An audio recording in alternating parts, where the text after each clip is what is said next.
Medyo matamlay ang response, ano? Mukhang yung mga ibang bansa pa ang tumutulong tulad ng Singapore, tulad ng Bahrain or yung mga Middle Eastern countries na siguro nakikita nila ang kakulangan ng ating gobyerno sa pagtulong, sila mismo ang tumutulong. Alam natin, malayo po yung lugar na nagkakaroon ngayon ng tensyon. Pero napakalapit po sa bituka yung nagiging epekto po nito sa ating bansa. Ito po nangyayaring gulo dyan sa Middle East. Ano ho ba ang masasabi po ninyo sa ginagawang mga hakbang ng gobyerno para po tugunan itong epekto po nitong tensyon sa Middle East, partikular na itong taas presyo ng ating langis?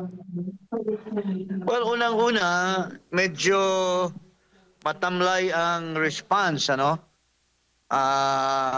Mukhang yung mga ibang bansa pa ang tumutulong tulad ng Singapore, tulad ng Bahrain or yung mga Middle Eastern countries na siguro nakikita nila ang kakulangan ng ating gobyerno sa pagtulong, sila mismo ang tumutulong at even private persons like Pulong Baste Duterte or the Dutertes are also helping.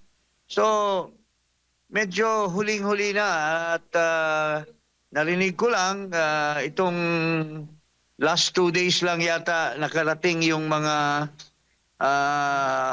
repatriated OFWs natin dito sa ating bansa.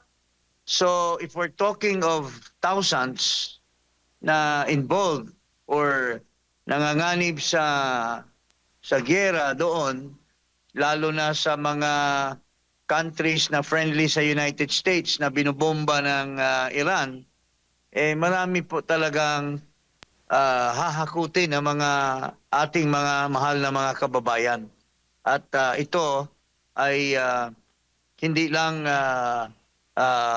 mangyari sa isa, dalawang araw, isang linggo, kundi kung hindi i-accelerate ng ating pamahalaan ang pagpapauwi sa kanila ay baka dadami pa ang mapipinsala.